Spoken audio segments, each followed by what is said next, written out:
سود خور بہت بے مروت ہوتے ہیں۔ میں ان کو نہیں کہہ رہا ہوں، لیکن ایک بات کہہ رہا ہوں کہ سود خور بہت بے مروت ہوتے ہیں، بہت بے مروتی ہوتی ہے، کیونکہ وہ لوگوں کا خون نہیں چھوڑتے، وہ لوگوں کا خون نہیں چھوڑتے ہیں، بے مروتی پیدا ہوتی ہے حرام۔ آج جو دنیا کے اندر یہ بے مروتی ہے نا، یہ ظلم، یہ زیادتی، یہ گھروں کو آگ لگانا، لوگوں پر بلڈوزر چلانا، یہ سب پیٹ میں حرام کی وجہ سے۔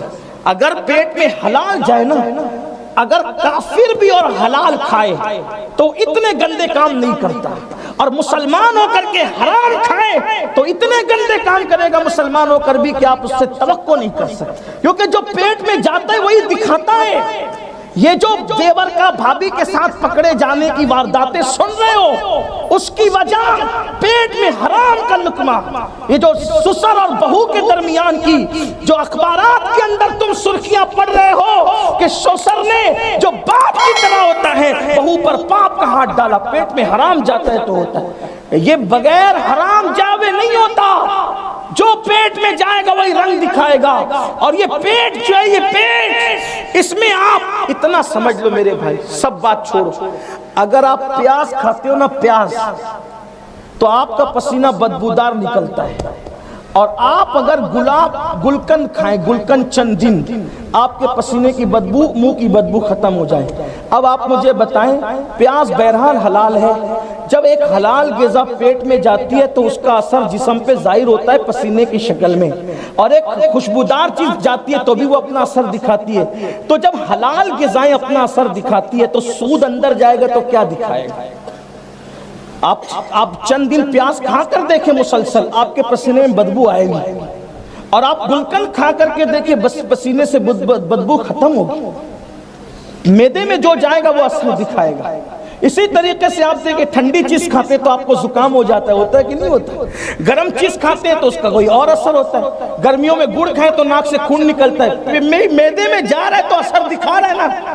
تو جب غذائیں اثر دکھاتی ہے تو حلال و حرام کیوں اثر نہیں دکھائے گا؟ اس لیے لوگ حلال کی طرف توجہ کریں، کوئی دیکھے نہ دیکھے اللہ دیکھ رہا ہے۔ تو اس نے کہا کہ بھئی میرے شوہر انتظام کرنے گئے ہیں، ایک کام کرو یہاں سے ٹل جاؤ، میں رشوت کے طور پر تمہیں یہ دے دیتی ہوں، لے جاؤ، لیکن ٹلو یہاں سے، انتظام ہو جائے گا تو پہنچا دے گا۔ اس نے کہا تیرے بچے بھوکے رہیں مرے، مجھے کیا فرق۔ وہ لے کر کے چلے، حبیب سود خور جنہیں لوگ کہتے ہیں، بیویوں کا پکاؤ کھائیں گے۔ کھانا پک رہا تھا، بکری کے پیر اور سر خوشبو آ رہی تھی، ایک مرد درویش آیا، دستک دی، حبیب مجھے بھی کچھ کھلا، کیا خوشبو آ رہی ہے؟ حبیب نے کہا یار میں تجھے دے دوں گا اٹھا کر، دار تو نہیں ہوگا، البتہ میں غریب ضرور ہو جاؤں گا۔ صبح کو بچوں نے وہ کہا، دوپہر کو حادثہ وہ ہوا، اور اب ایک فقیر آ کر کہتا ہے حبیب وہ دن بہت جلدی آنے والا ہے جب تجھے اللہ کی عدالت میں کھڑے ہونا ہے۔ کیا سمجھتا ہے؟ وہ دن نہیں آئے گا کہ انسان اپنی اعمال کا حساب دے گا۔ اَيَحْسَبُ الْإِنسَانُ أَن يُتْرَكَ سُدًى، انسان یہ تصور کرتا ہے کہ اللہ اس سے حساب نہیں لے گا۔ اللہ کی عدالت میں بہت جلد کھڑے ہونا ہے، حبیب ظالموں کا انجام بدترین ہے۔ یہ کہہ کر کے وہ فقیر چلا گیا۔ کچھ فقیر لینے آتے، کچھ فقیر دینے آتے، وہ دینے والا فقیر تھا، دے کے چلا گیا۔ دسترخوان پر کھانا آیا تو پوری ہانڈی خون سے بھر گئی تھی۔ یہ تیسرا حادثہ تھا جس نے حبیب کو متاثر کیا۔ حبیب رو پڑا۔ حبیب نے بیوی سے کہا بہت ظلم ہو گیا، بہت دولت ہے، کیا کریں گے؟ اللہ کو جواب کیا دیں گے؟ بیوی نے حوصلہ افزائی کی، حبیب چھوڑ دو اس دھندے کو، کہا چلے توبہ کرتے ہیں۔ توبہ کرنے کے لیے کوئی اللہ والے کا در پکڑتے ہیں۔ سوچا جاؤں کہاں؟ وہ سوچا کہ کتنا خوش نصیب ہو کہ یہ دور امام حسن بصری کا دور ہے، چلو حسن بصری کی خانقاہ میں چلتے ہیں۔ جب خانقاہ حسن بصری کی طرف بڑھے تو وہاں وعظ کی محفل سجی تھی۔ امام حسن بصری کو کیا خبر کہ کون کہاں آ کے کھڑے، جیسے یہاں ہمیں کیا، ہم تو عام ہی لوگ ہیں، وہ اللہ والے تھے لیکن وہ تو مصروف تھے اللہ کی باتیں بتانے میں۔ ان کی زبان سے کہا نکلا، لوگو آج اللہ نے زندگی دیے، توبہ کر لو اللہ معاف کر دے گا، اللہ نے زندگی دیے، توبہ کر لو اللہ معاف کر دے گا۔ یہ بات کہتے کہتے جذبات میں یہ کہہ اٹھے، لوگو تم تو تم ہو، اگر آج حبیب سود خور بھی توبہ کر لے اللہ اس کو بھی معاف کر دے گا۔ اتنا سننا تھا، کھڑے تھے, آنکھ میں آنسو آ گئے. دل سے جو بات نکلتی اثر رکھتی ہے, پر نہیں طاقت پرواز مگر رکھتی. آگے آئے کہ بزرگ جو جملہ کا ایک بار اور کہہ دیں, اللہ اکبر. وہ کیا لوگ تھے. دوسری بار پھر کہا, لوگوں تم ہو, توبہ کر لو, اللہ معاف کر دے گا. اگر آج حبیب سود خور بھی توبہ کرے, اللہ اس کو بھی معاف کر دے گا. پھر قریب آئے, کہا بزرگ ایک بار یہ جملہ اور کہہ دے. جیسے ہی کہا, لوگوں توبہ کرو, اللہ معاف کر دے گا. تم ہو, اگر آج حبیب سود خور بھی توبہ کرے, اللہ اس کو ہی معاف کر دے گا. پیر پکڑ لیے, گواہ رہنا حبیب نے توبہ کر لی. گواہ رہنا حبیب نے توبہ کر. کون ہو تم؟ میں ہی حبیب سود خور ہوں. ہاتھ بڑھائیے, توبہ کرتا ہوں. کہ بیٹے توبہ ایسے نہیں ہوتی. جن کا مال تم نے سود کے ذریعے حاصل کیا, اگر وہ یاد ہے تو ان کو دے دو, اور اگر وہ یاد نہیں ہے تو ان کی طرف سے دے دو, یا ان کو دے دو, اور یاد نہیں تو ان کی طرف سے دے دو. کہ حضور آپ گواہ رہنا, میں نے پورا مال اللہ کے لیے وقف کر دیا ہے. جو یاد ہے اس کو دے دو, نہیں, سب اللہ کے لیے ہے. توبہ کی, مرید ہوئے, اب واپس گھر کی طرف چلے. اب بھی وہ بچے کھیل رہے تھے. وہ بچے اب بھی, یہ ساری داستان کے درمیان وہ بچے اب بھی کھیل رہے تھے. جیسے گھر کی طرف توبہ کر کے پلٹے ہیں تو بچوں نے کہا, ہٹو ہٹو, حبیب اللہ کا حبیب بن کر کے آ رہا ہے.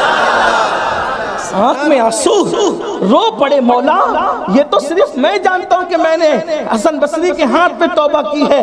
تو نے ان کے دل میں تک میری, جو آج صبح نفرت کی بات کر رہے تھے, وہ محبت کی بات کر رہے. سچی توبہ کی برکت اللہ نے محبت ڈال دی.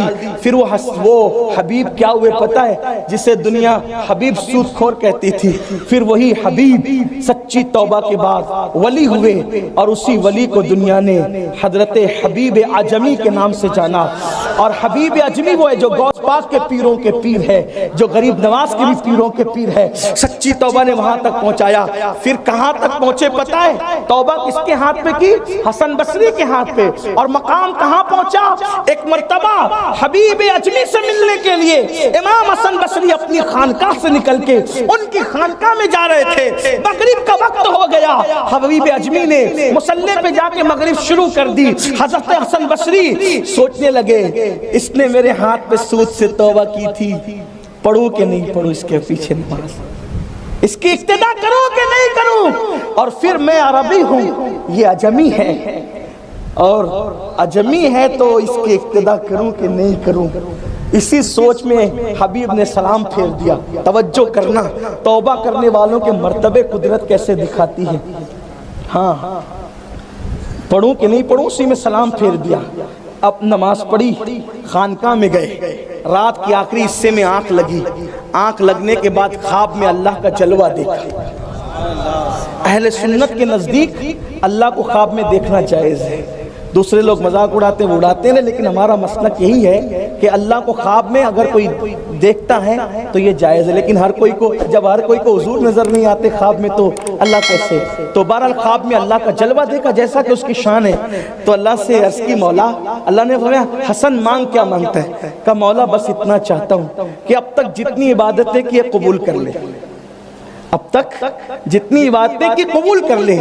اللہ نے فرمایا تجھے موقع تو دیا تھا, تو نے فائدہ نہیں اٹھایا. تو چاہتے ہیں نا تیری دعائیں قبول ہو جائے, تیری عبادتیں قبول ہو جائے, تیری عبادتیں قبول ہو جائے, چاہتا ہے نا. میں نے موقع دیا تھا, تو نے فائدہ نہیں اٹھایا. مولا کب؟ آج ہی موقع دیا تھا, مغرب میں.